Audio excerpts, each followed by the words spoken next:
No sé si la hermana iba a agregar algo más. Quería primero saludarles.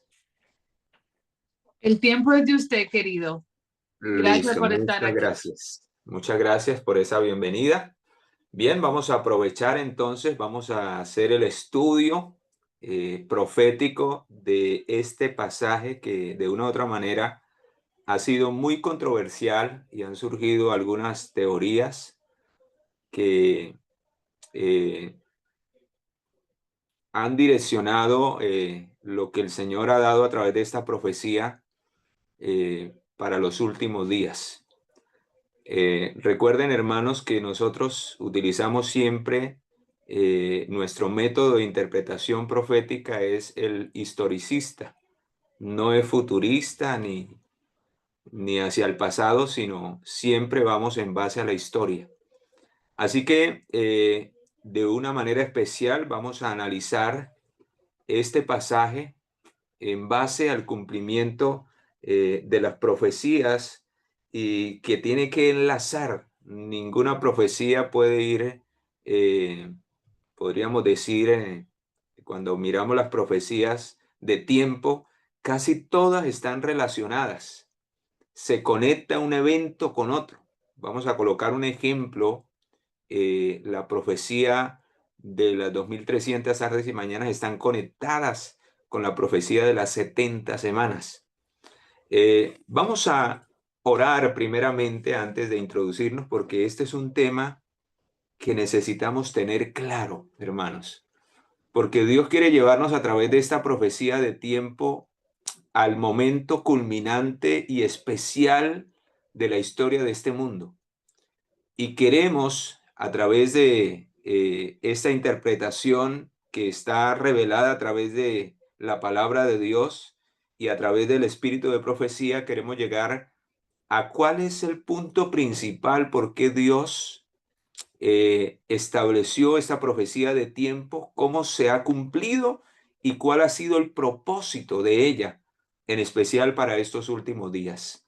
Tiene un propósito extraordinario. Vamos a orar y que el Señor nos guíe para que todo lo que Él nos revele, nos haga entender, pueda, hermanos, fortalecernos. El entender esto nos fortalecerá de tal modo que sabremos que no estamos al azar, las cosas no suceden al azar. Dios dirige a su pueblo, dirige los acontecimientos finales y Él dará cumplimiento fiel a todas sus profecías, ya sean de tiempo o no de tiempo, todo se cumplirá como el Señor lo ha descrito, solo que al analizar estas profecías de tiempo vemos cómo de una manera exacta se dio cumplimiento y eso fortalece nuestra fe para saber que Dios está al control de todo. Oremos y pidamos la dirección del Espíritu de Dios para empezar nuestro estudio después de esta breve introducción. Padre, gracias.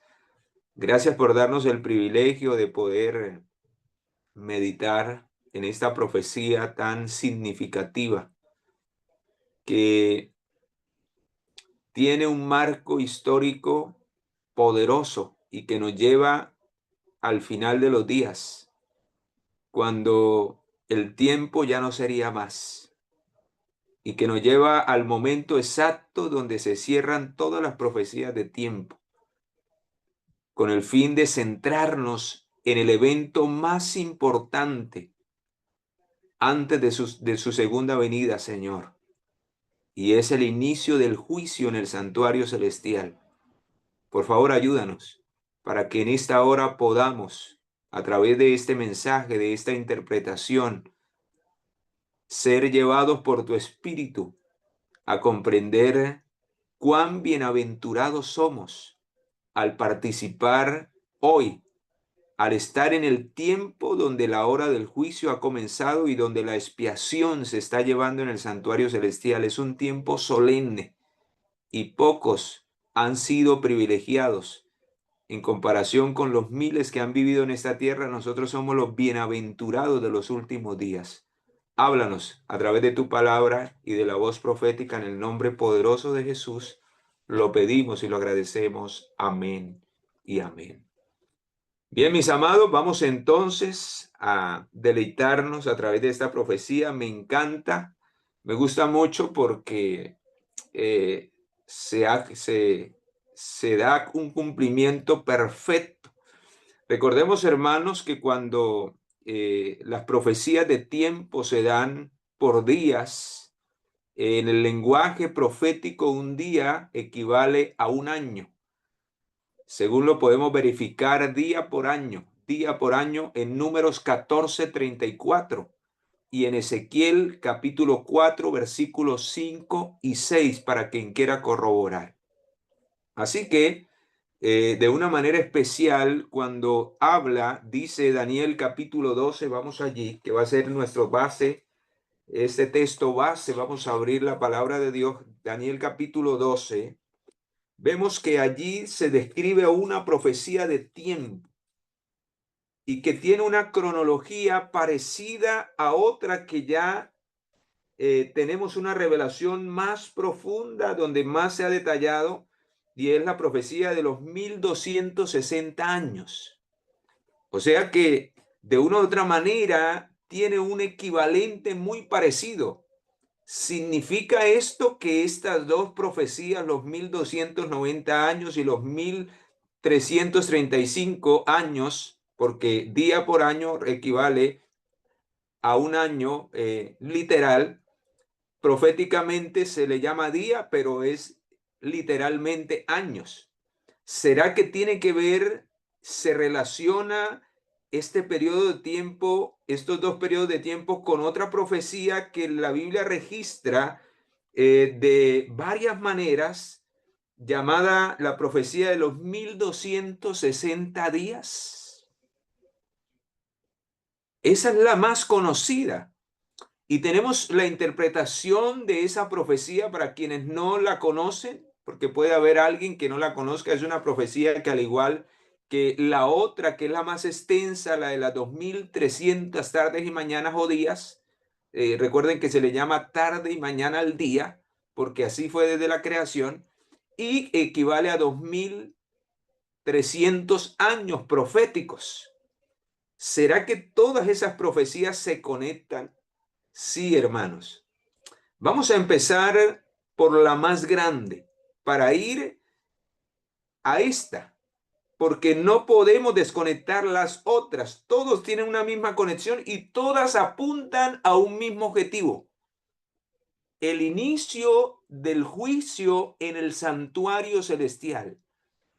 Hermanos, porque es el evento más grande que se está realizando, y a mí eso es lo que me da tristeza, y es cuando más el mundo está desapercibido. Es el evento a donde apuntaban todas las profecías, porque a partir de ese momento del año 1844 en adelante empezaba el periodo no del tiempo del fin, sino del fin del tiempo, que es algo muy diferente. Ya no habría más profecías de tiempo. Ya vendría el fin después de esto. ¿Por qué? Porque se está probando o se probará a un pueblo que finalmente verá la venida del Señor. Aunque muchos van a morir antes de ese día, otros van a pasar vivos hasta la venida del Señor. Así que es un evento culminante porque determina el periodo eterno y el destino eterno de toda la humanidad que vivirá en el contexto de la venida del Señor Jesucristo. Hermanos, es el fin de todas las cosas. Apunta a este evento. Después del juicio investigador no habrá gracia para nadie. Después del que se acabe el día de la expiación, la purificación del templo, del santuario celestial se haga, no habrá más misericordia para nadie. No habrá otro tiempo de gracia.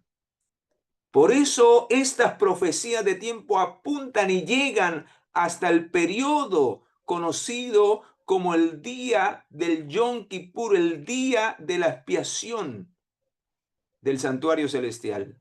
Y nosotros sabemos como adventistas del séptimo día, a través de la interpretación profética de las 2300 tardes y mañanas que iniciaron en el año 457 antes de Cristo y recorrieron 2300 años hasta el año 1844, el 22 de octubre, el día en que el Señor pasó del lugar santo al lugar santísimo, y que está revelado en Daniel capítulo 7, cuando el anciano de días se sienta. Los libros son abiertos, el juez se sentó, los libros son abiertos, y el Hijo del Hombre pasa del lugar santo al lugar santísimo y recibe el poder, el reino, el dominio y la facultad de juzgar a este planeta Tierra.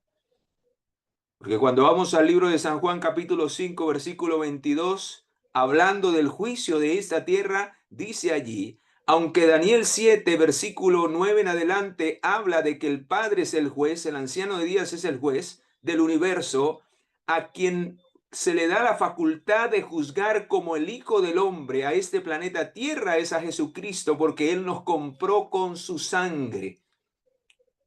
Y por eso dice en San Juan capítulo 5 versículo 22 que el Padre a nadie juzga, refiriéndose a este planeta Tierra, dice, todo el juicio se lo entregó al Hijo, por cuanto es el Hijo del Hombre.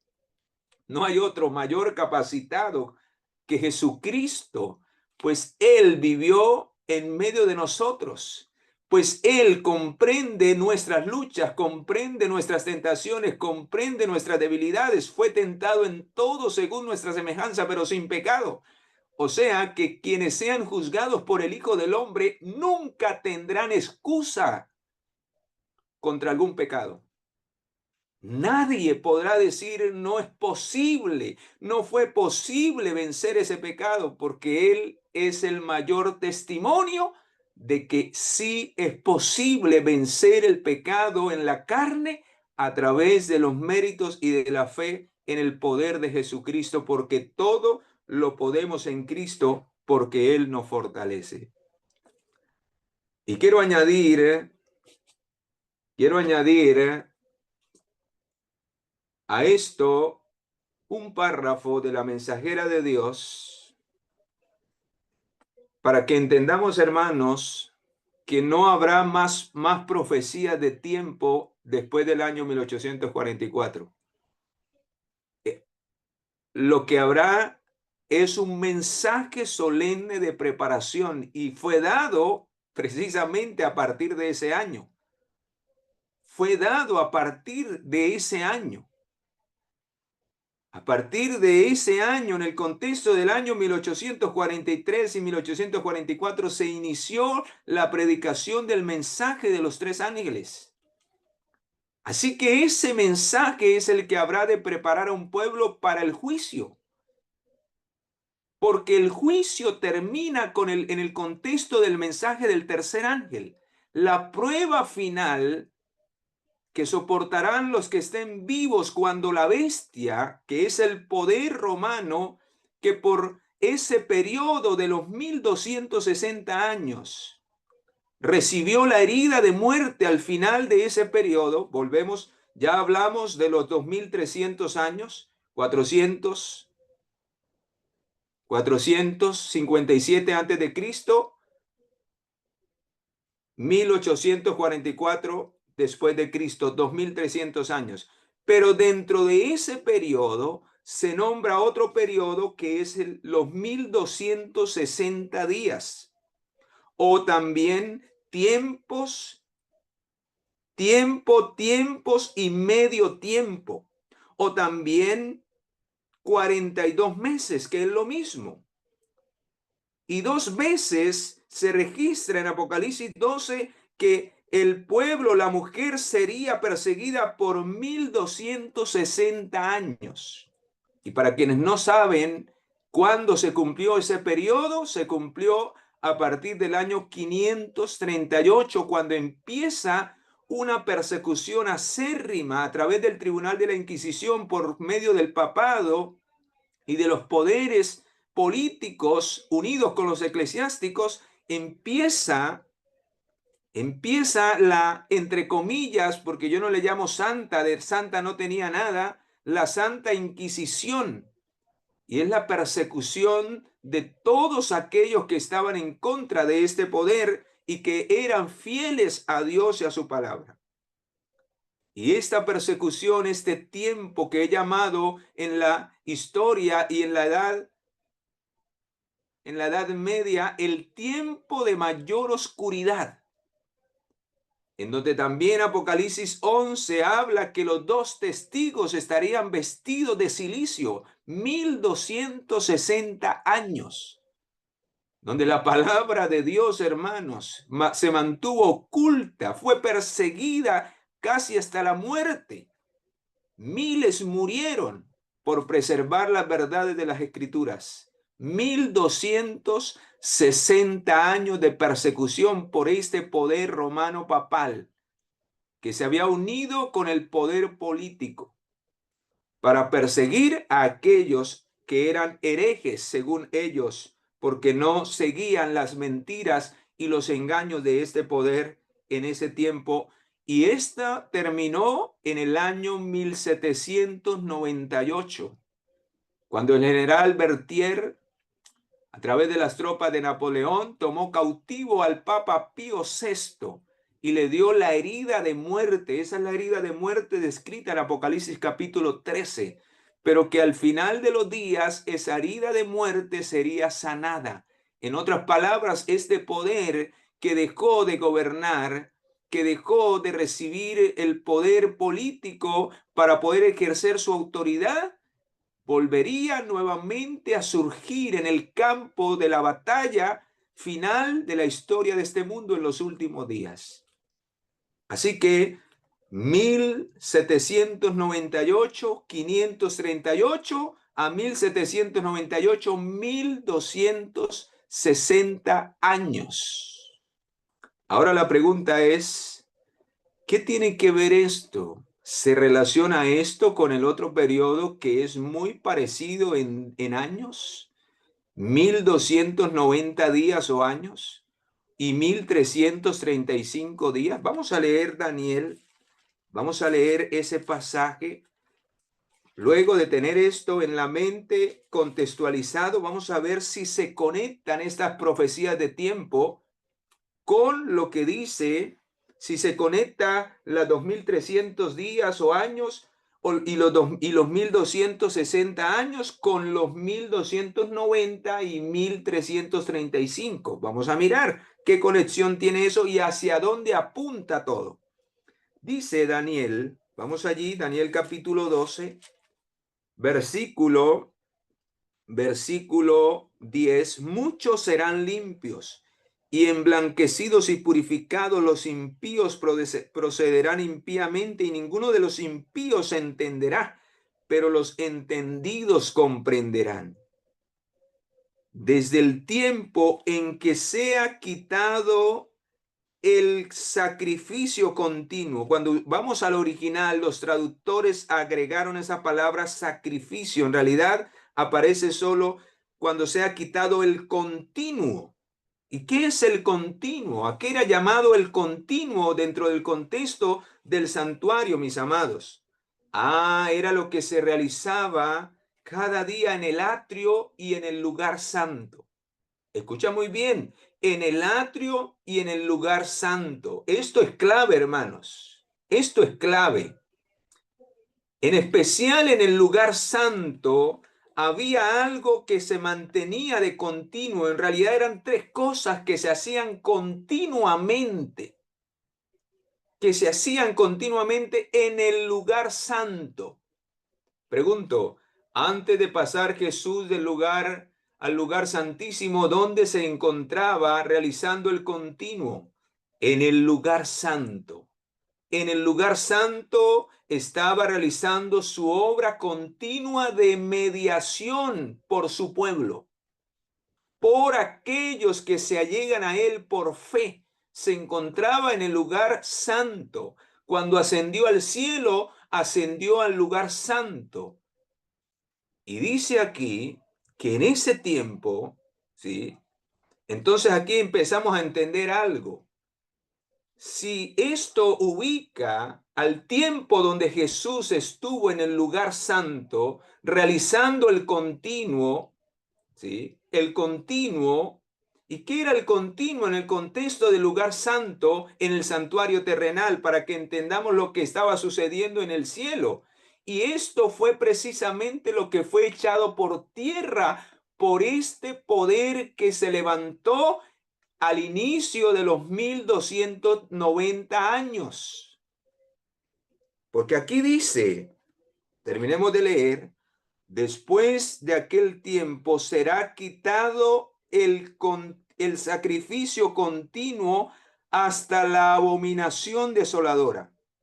Y habrán 1290 días. ¿Qué dos cosas ocurrirán?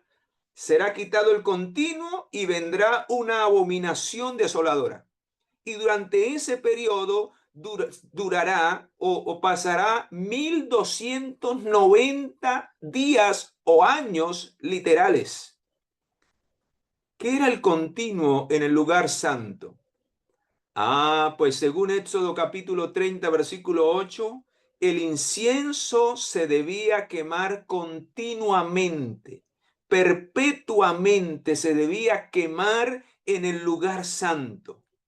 Segundo, según Éxodo 27, 20, las lámparas debían continuamente, diariamente estar encendidas en el lugar santo. Y según Levítico 24, 8 o Éxodo 25, 30, el pan de la proposición debía estar continuamente delante de la presencia del Señor, siempre presente allí en el lugar santo. Así que, mis amados, estas ministraciones diarias y continuas del santuario terrenal tipificaban el ministerio incesante de Cristo en el santuario celestial por su pueblo.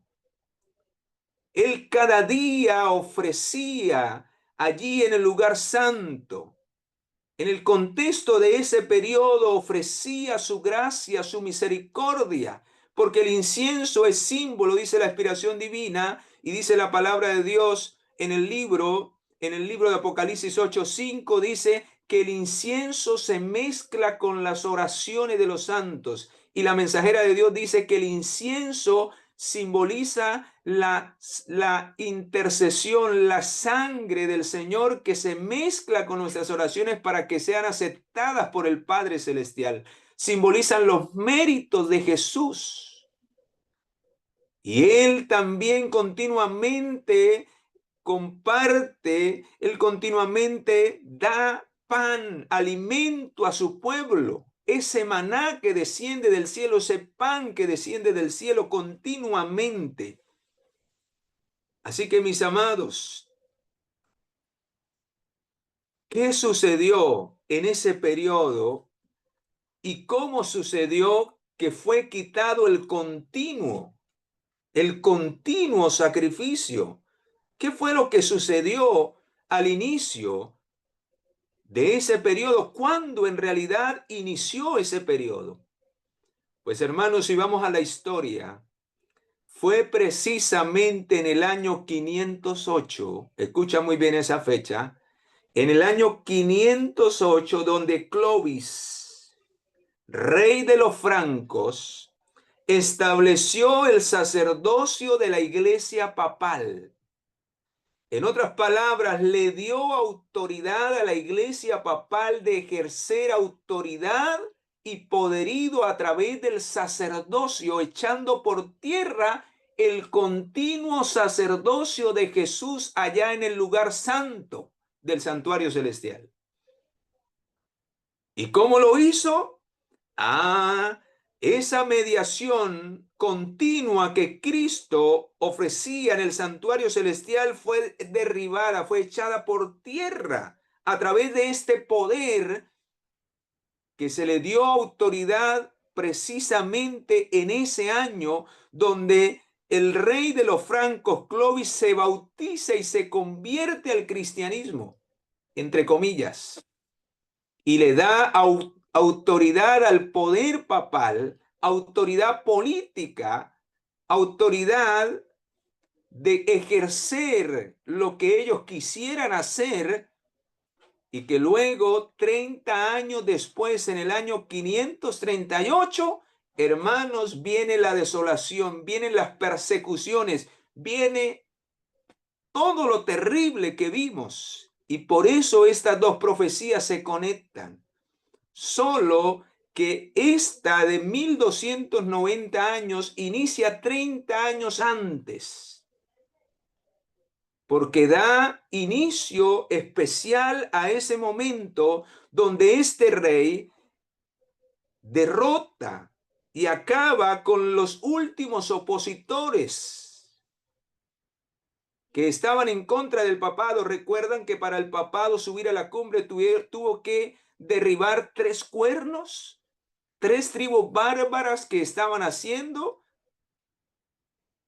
guerra contra el papado, y el rey Franco le dio el último estocada y le dio la autoridad al papado y estableció el sacerdocio de la iglesia papal, derribando el sacerdocio terrenal a través de un sacerdocio terrenal, derribando el sacerdocio celestial.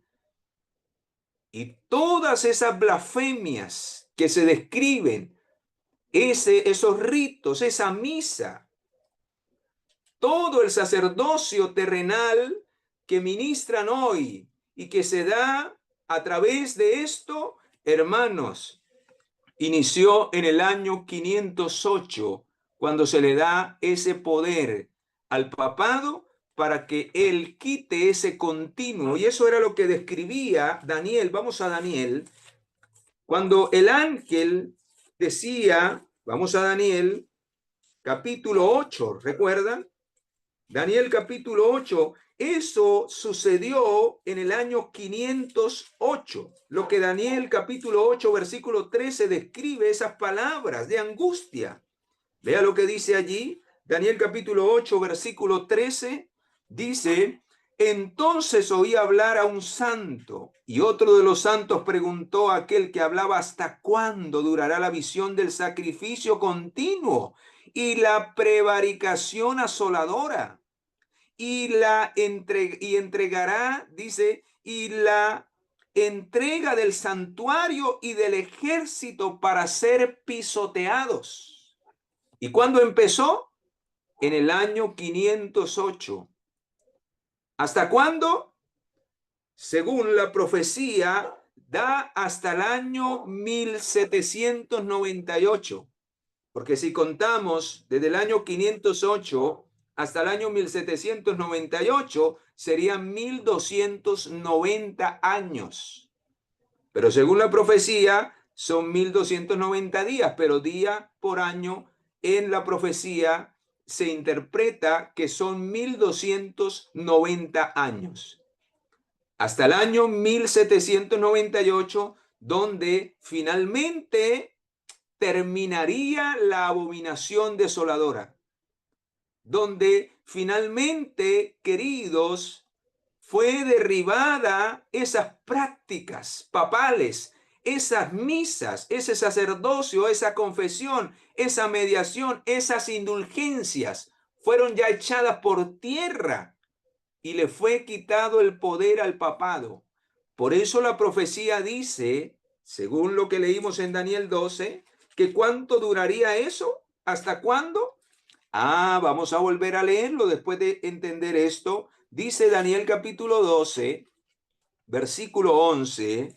Vamos a leerlo nuevamente. Después del tiempo en que sea quitado el continuo sacrificio. ¿Cuándo fue quitado? Cuando fue establecido el continuo sacrificio terrenal que usurpó el papado y que estableció su propio sistema sacerdotal de confesión, de perdón, de mediación y de intercesión, echando por tierra la verdad de la mediación de Jesucristo en el santuario celestial y la abominación desoladora, esa persecución acérrima que arrasaba con todos los que se les ponía por delante, que mataron a más de 5 millones de mártires, y que acababan, ¿recuerdan la muerte, esa masacre de San Bartolomé?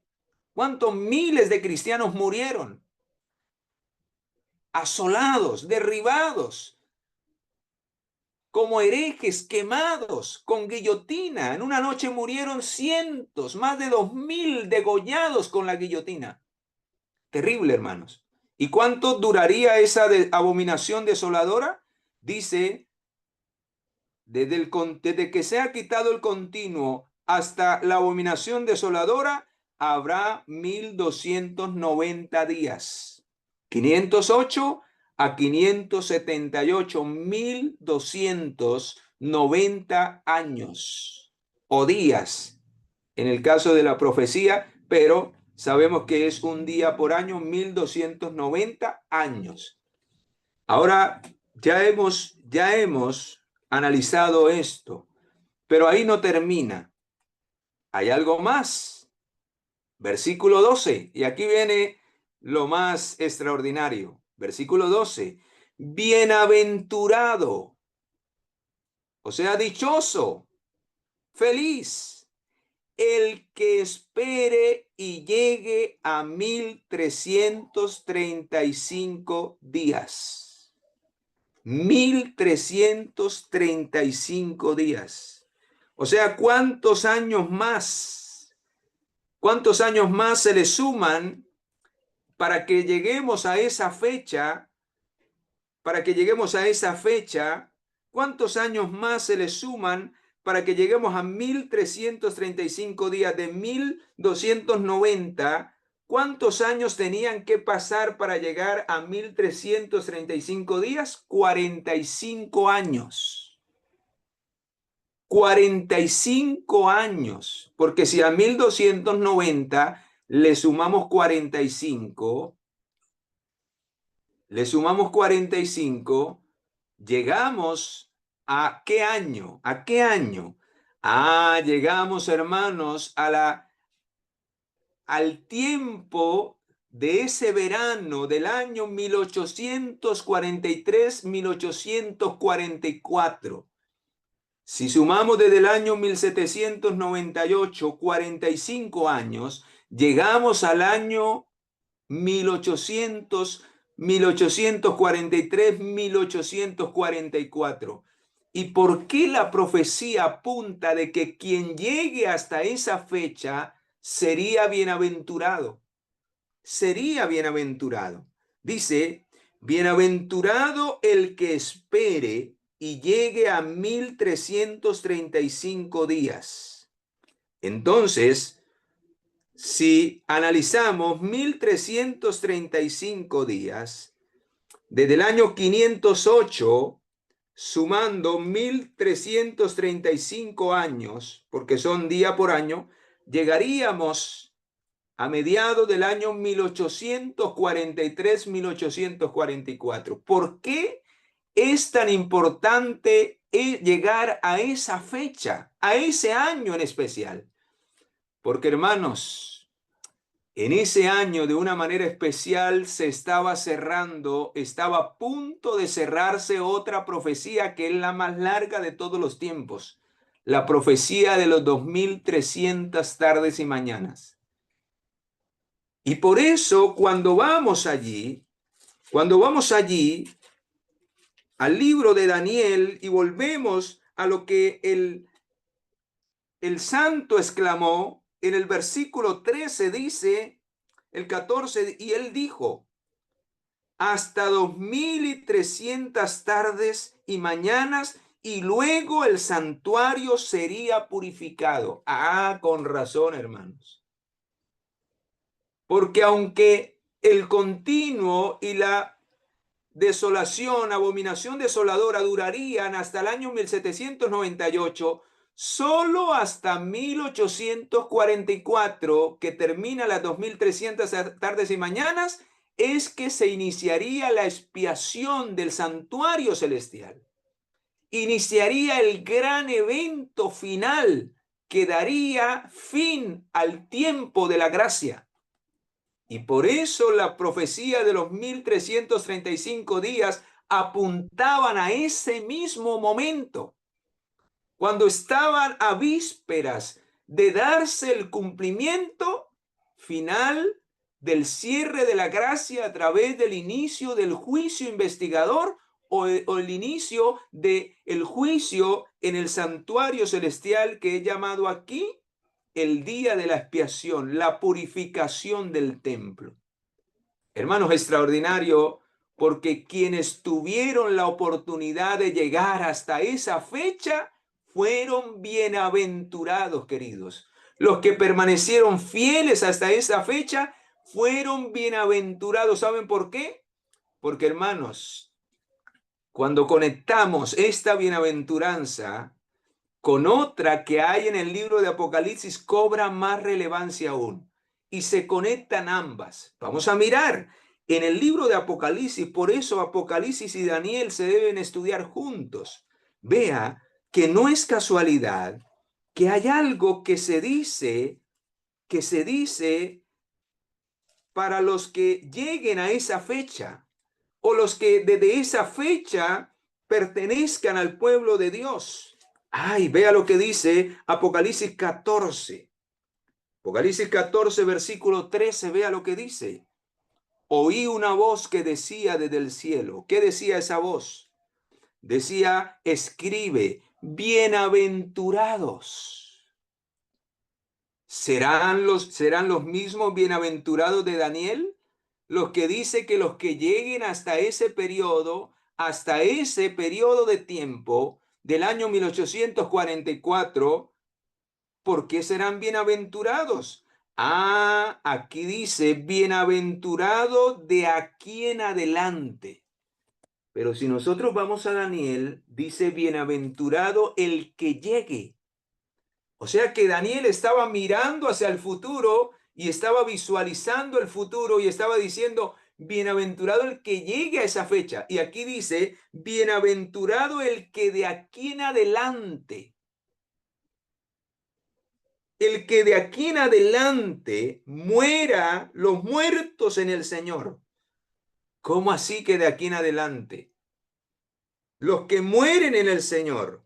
¿Por qué son bienaventurados? ¿Será el mismo grupo que visualizó Daniel que habría de llegar ese tiempo y los que lleguen hasta ese año, de ese año en adelante serían bienaventurados? Porque aquí dice bienaventurados los que de aquí en adelante.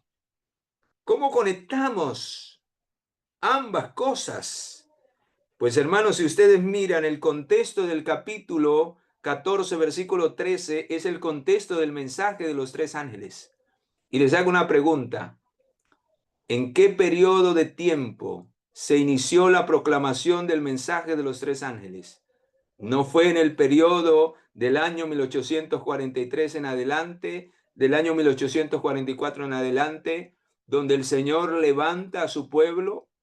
Donde el Señor levanta a su pueblo para que anuncien que teman a Dios y le den gloria porque la hora de su juicio ha llegado.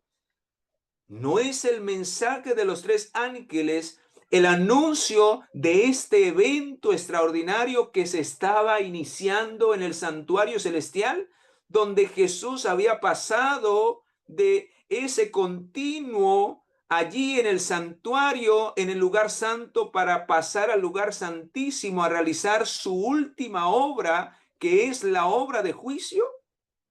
Pues hermanos, todo apunta hasta allá, y quienes vivan en ese periodo, desde ese periodo en adelante, son bienaventurados por el cielo. ¿Por qué? ¿Por qué es tan importante este periodo? Porque hermanos, es el periodo final del cierre de la gracia. Es el periodo donde culminan todas las profecías, donde todo se va a acabar. Y donde tú y yo somos los privilegiados porque recibimos toda la suma de la verdad, toda la herencia la hemos recibido nosotros, hermanos. Y tendremos el privilegio de ver las cosas que otros anhelaban ver. Hermanos, formar parte de este movimiento, formar parte de este pueblo, formar parte de esta iglesia remanente de los últimos días no es cualquier cosa.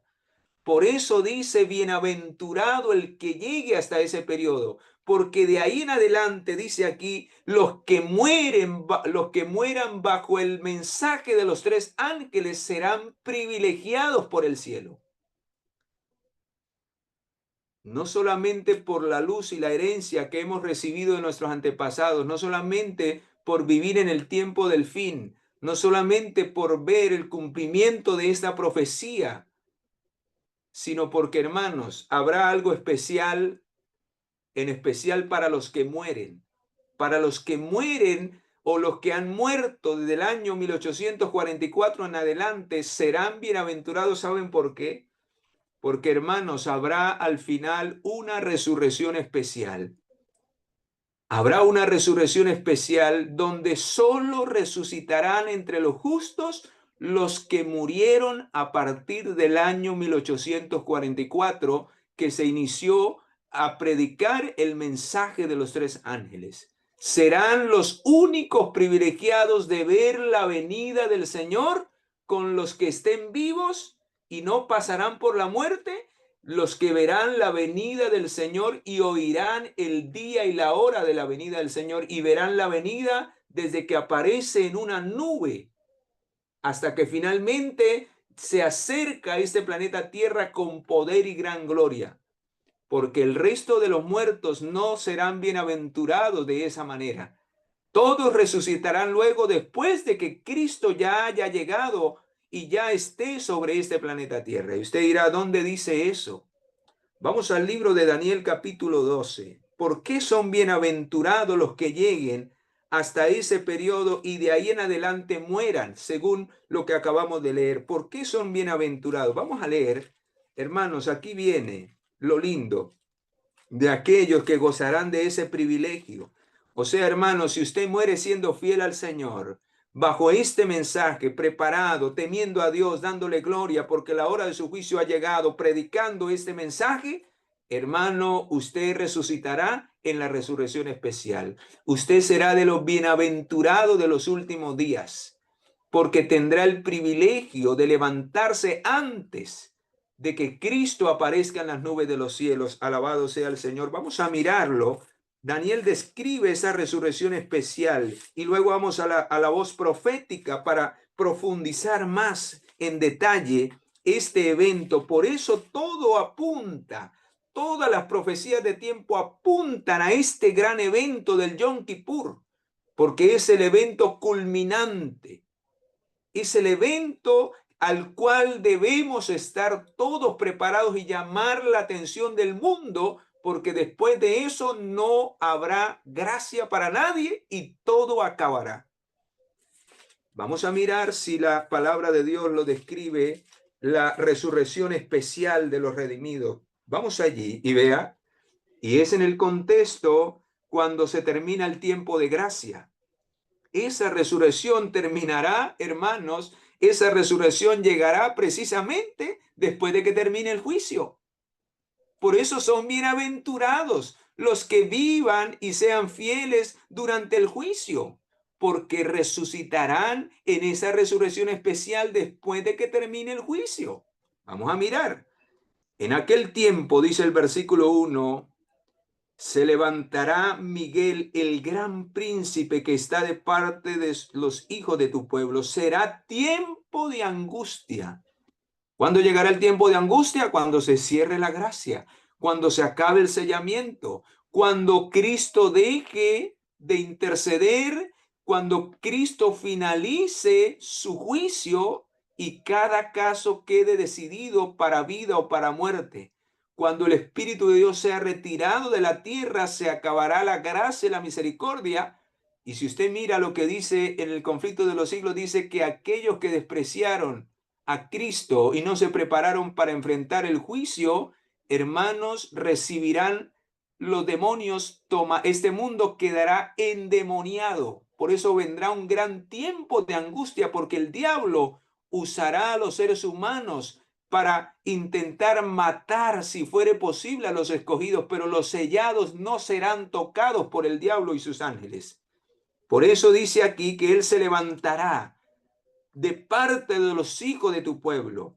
Será tiempo de angustia cual nunca hubo desde que hubo gente hasta entonces. Pero en aquel tiempo será librado tu pueblo, no hay nada que temer. El Señor con sus poderosos ángeles nos cuidarán. Y aún si los poderes de este mundo nos nieguen el comprar y el vender, el Señor con sus ángeles nos alimentarán. En los lugares, en el desierto, en la montaña, traerá el alimento para sus hijos, pero solo para aquellos que se hallen escritos en el libro de la vida. Y luego de eso, cuando esté a punto de terminar el gran tiempo de angustia, dice: muchos de los que duermen en el polvo de la tierra. Esto, la hermana Elena de Guay lo describe bajo el contexto de la séptima plaga. Bajo la séptima plaga, que ocurrirá un gran terremoto que conmoverá toda la tierra, dice muchos, no dice todos. Aquí está hablando de la resurrección especial. Aquí no dice todos, dice muchos. Muchos de los que duermen en el polvo de la tierra serán despertados. Escucha, unos para vida eterna y otros para vergüenza y confusión perpetua. ¿Y quiénes son esos muchos? Bueno, los que resucitan para vergüenza y confusión son los que el Señor le prometió. Todos los que participaron en la muerte de Jesús resucitarán. Anás, Caifás, Pilato, Herodes, para mirar y contemplar la venida en gloria del Hijo de Dios. Pero dice aquí, otros para vida eterna. Aquí no dice todos, otros. ¿Quiénes son esos otros? Hermano, pues usted y yo, si llegamos a morir antes de la venida del Señor. Claro, si morimos fieles bajo el mensaje y la preparación del mensaje de los tres ángeles. Hermanos, todos los que murieron, los que llegaron hasta el año 1844, de ahí en adelante, como describe Apocalipsis 14:13, de ahí en adelante son bienaventurados los que mueren, porque ellos despertarán en esta resurrección que sucederá antes de la venida del Señor. Vamos a corroborarlo con la inspiración. Vamos a corroborarlo. Vea lo que dice el capítulo 19 de Eventos de los Últimos Días. También está en el conflicto de los siglos, por quien quiera corroborarlo, en el capítulo titulado La liberación del pueblo de Dios. Pero aquí está más resumido. Dice, bajo la séptima plaga, dice: después de esto sucede un gran terremoto, cual nunca hubo. Incluso ahí tiene el título, la séptima plaga y la resurrección especial. Esos bienaventurados que llegarían hasta el año 1844, en cumplimiento a esta profecía de los 1335 días, y que de ahí en adelante morían, serían bienaventurados. ¿Por qué? Dice: la gloria del trono de Dios parece cruzar la atmósfera. Los montes son movidos como una caña de soplo del viento y las rocas quebrantadas desaparecen por todos los lados. La tierra se alborota y se envanece como las olas del mar. Se hunden las cordilleras, desaparecen las islas habitadas. Granizo como de el peso de un talento hace su obra destructora. Y escucha, los sepulcros se abren.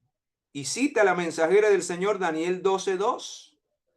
Y muchos, no todos, muchos de los que duermen en el polvo de la tierra serán despertados, unos para vida eterna y otros para vergüenza y confusión perpetua.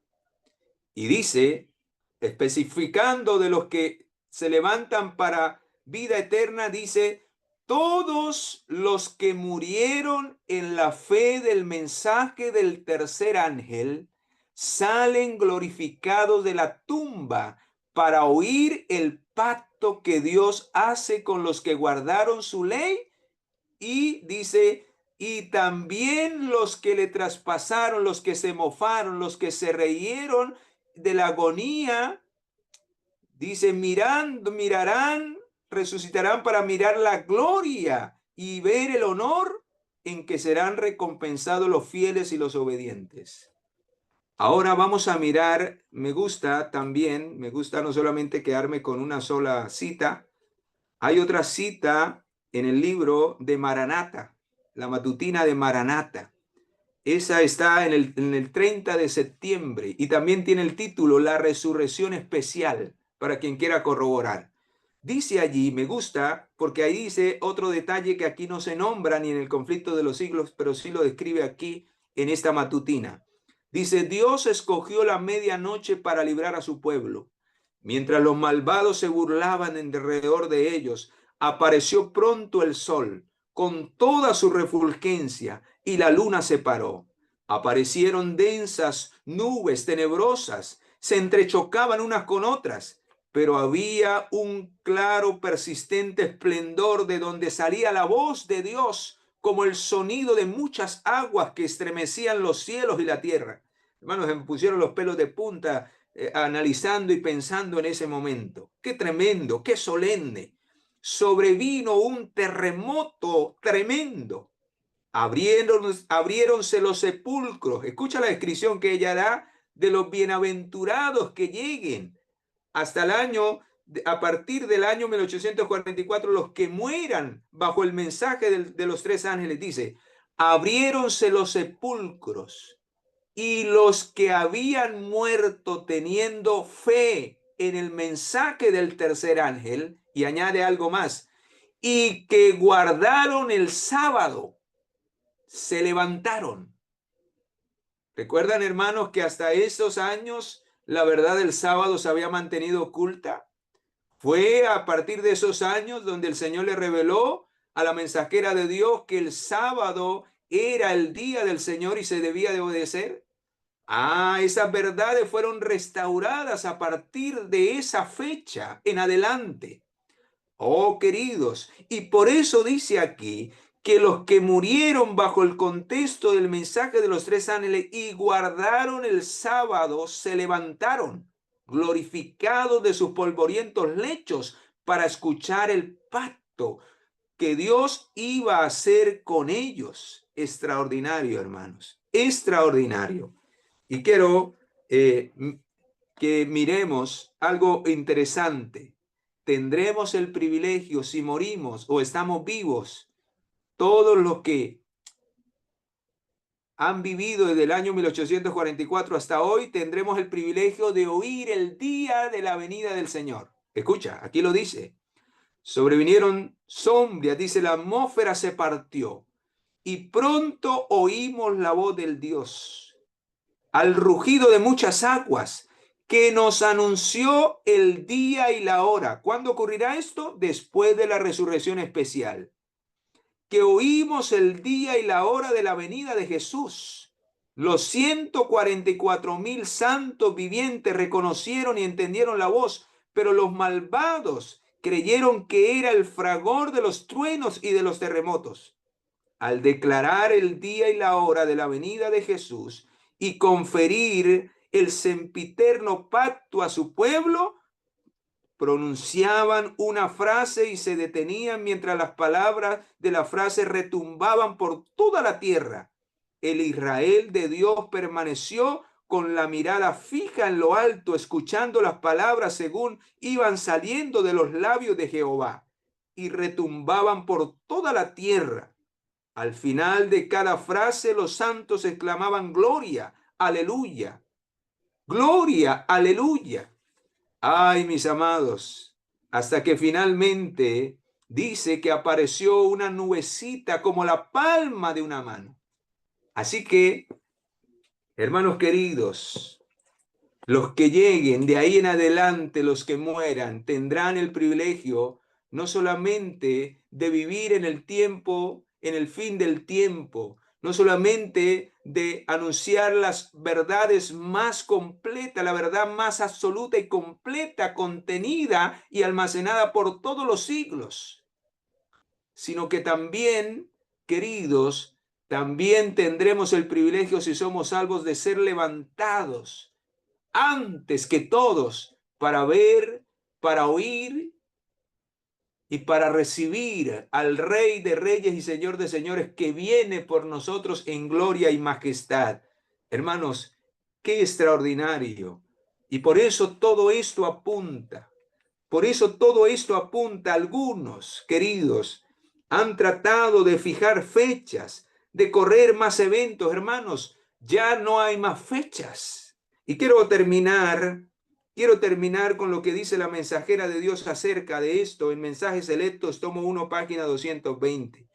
Esta es una copia de la visión que Dios le dio a la hermana Elena de Guay en el año 1851, el 21 de junio, en Camden, Nueva York. Dice: el Señor me mostró que el mensaje debe de avanzar y que no debe depender del tiempo, pues este no será nunca más una prueba.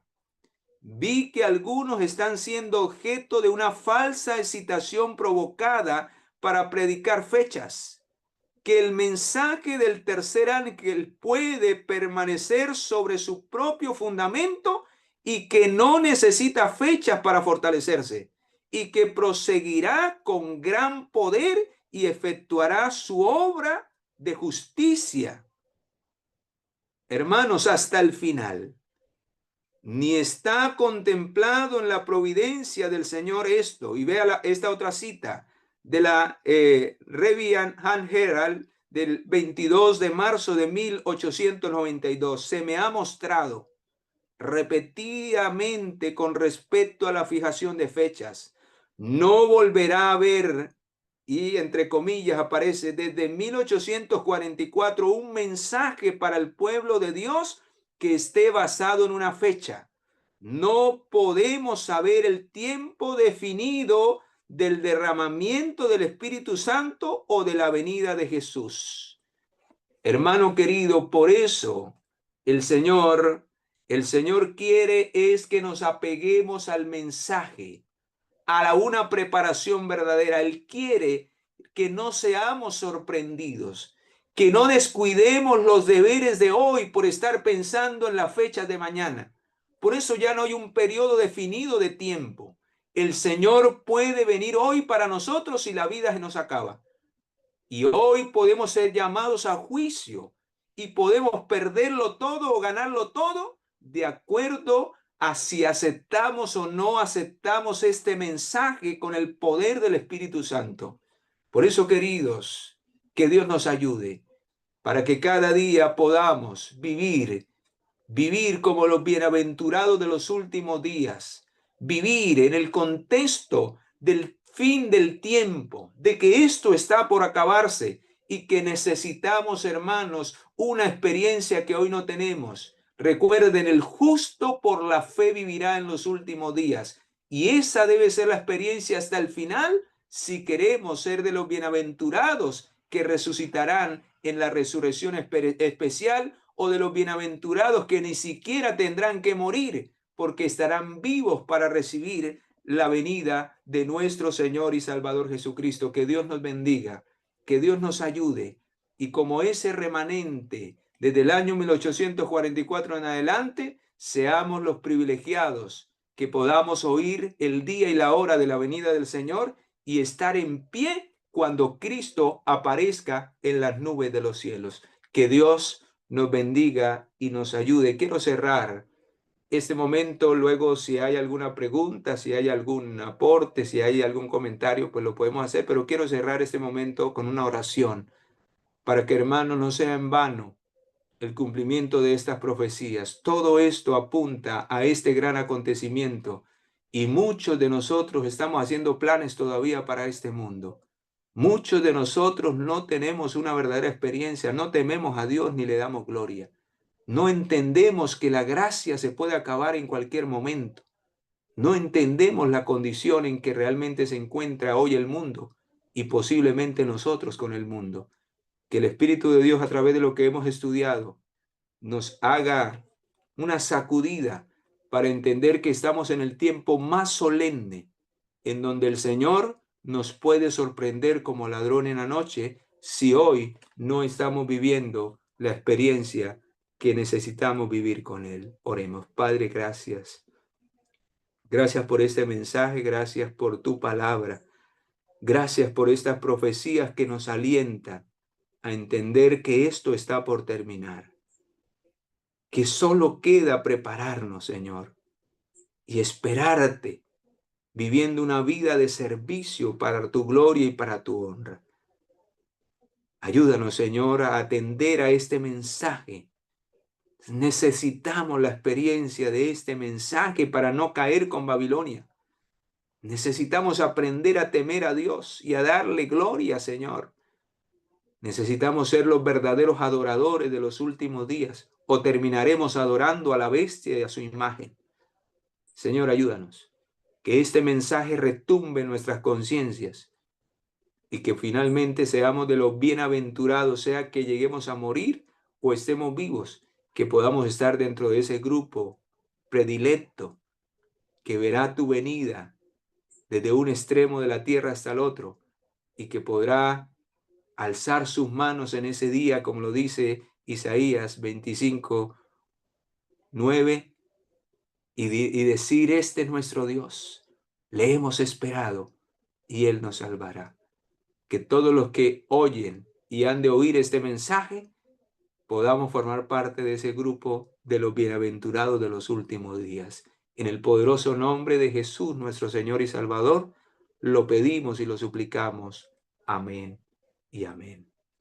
Que Dios nos bendiga, mis hermanos.